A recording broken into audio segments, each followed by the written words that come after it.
A single city, a city whose name we would recognize, it does not exist.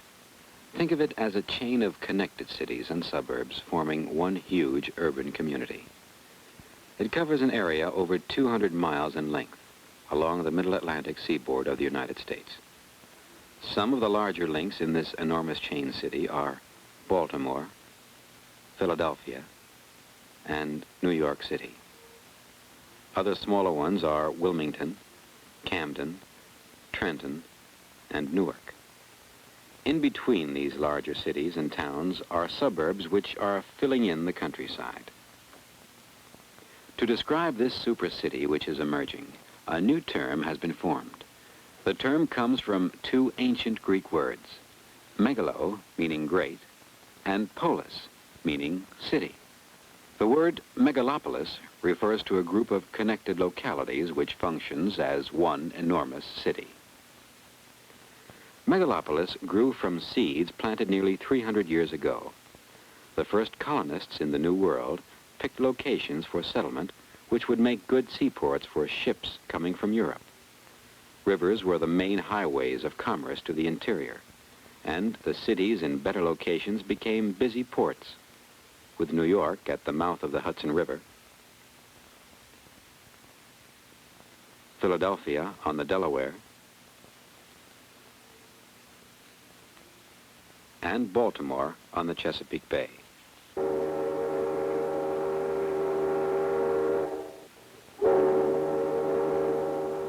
Today, each of these cities still serves as an important gateway to our country.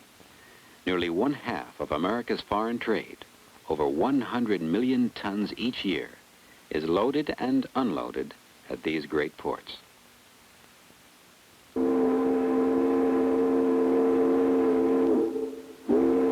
New York City, with its 500 miles of waterfront, is the greatest shipping center in the world.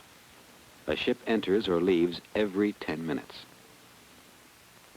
To efficiently transport goods to and from these port cities, they are linked to each other and to the rest of the nation by a network of railroads, superhighways, and airlines.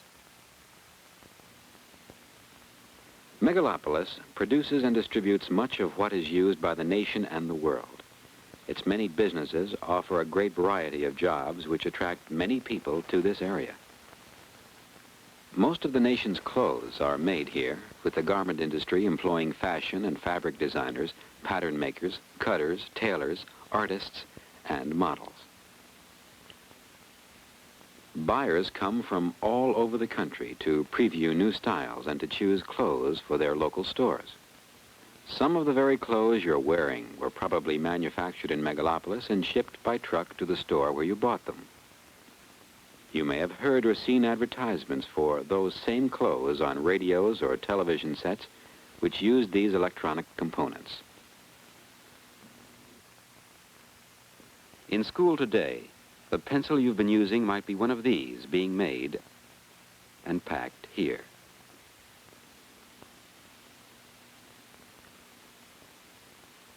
At dinner tonight, you may well eat one of the enormous variety of foods processed in Megalopolis and reshipped to other sections of the country.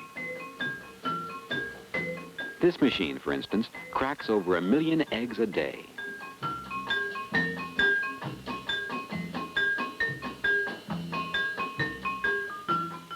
The eggs, mixed with other ingredients, make mayonnaise, which is automatically bottled.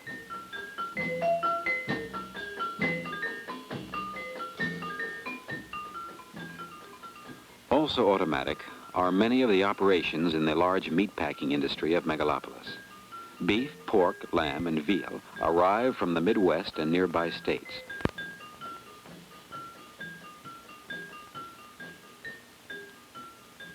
Some of the food which pours into this enormous market is transported overseas by ship. Many ships are built in Megalopolis. One of these, the Savannah, the first atomic merchant ship, was built just outside Philadelphia.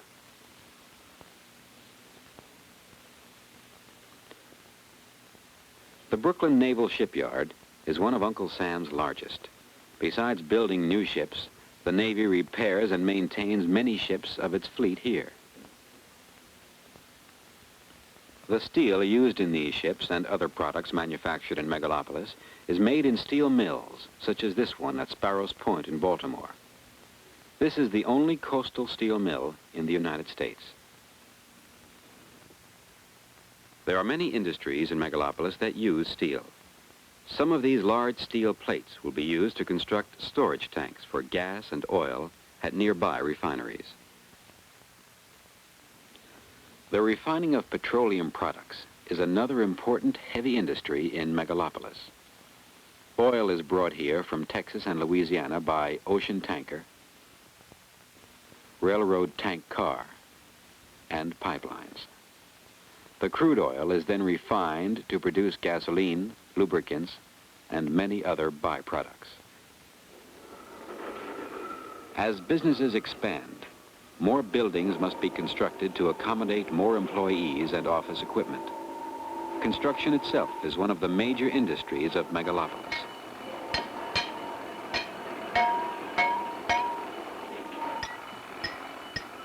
The skylines of the big cities are being changed practically overnight.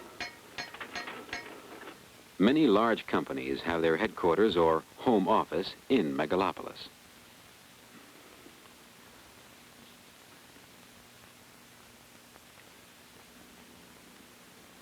Here, millions of white-collar employees are engaged in the paperwork which is so vital to the orderly functioning of our society. So elaborate has record-keeping become that every conceivable automatic aid is used.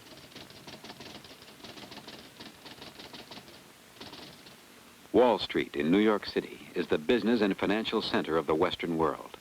The pulse of national and international trade is regulated here in its banks, investment corporations, and brokerage houses.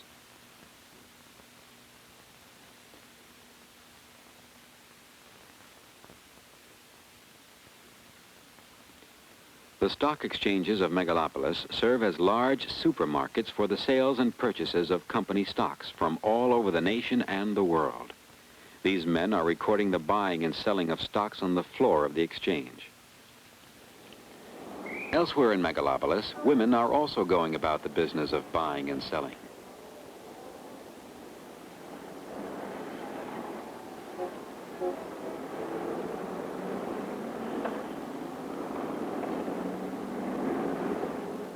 Alternative. For those able to afford it, the suburbs offer a different way of life. Living beyond the city limits, suburbanites can enjoy many forms of outdoor activity. The big cities are steadily losing population to the suburbs. The growth of these areas is one of the major reasons for the development of Megalopolis. A way of life for them. Fast trains carry the commuters to the heart of the city and back each day. Once within the heart of the cities, travel on crowded streets becomes a serious problem. To avoid using private means of transportation, millions of people rely on public facilities. To meet these needs, Megalopolis has an extensive system of buses, trolleys, ferry boats, and underground railway. That is more than all the people in Maine, Kansas, and Colorado together. If crowds bother you, it is definitely advisable to stay out of the subway during the rush hours. More than people have to be transported in Megalopolis. The larger cities have real difficulty in just arranging for the daily pickup of garbage. Consider how many trucks are necessary for this job alone. Also related to community health are the medical facilities of Megalopolis. Huge hospitals like this one must be built and maintained to care for the thousands of patients treated in them every day. But while hospitals treat thousands, millions of children must be given schooling.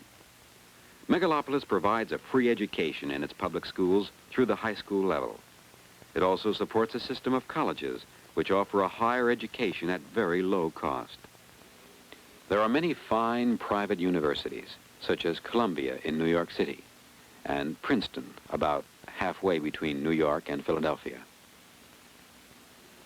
With the combined talents and money of many people, Megalopolis can support many valuable cultural facilities, such as the Guggenheim Museum in New York City. The museums encourage interest in the visual arts. Their collections are a constant stimulation to artists and an education for all. Large cities are setting aside great sums of money to build new civic centers, which will include cultural facilities as well as sports and entertainment arenas. For other city dwellers, an afternoon out of doors may seem more pleasant. Nature has been preserved in Megalopolis by the establishment of parks.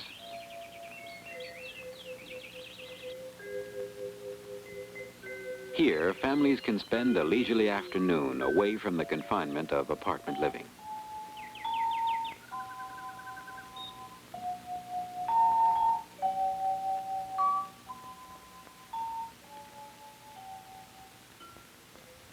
In less than 300 years, 3 small port settlements have become busy seaports. New York on the Hudson River, Philadelphia on the Delaware River, and Baltimore on the Chesapeake Bay. As these cities become more crowded, every need is magnified. The problems of transporting huge apartments offers one solution.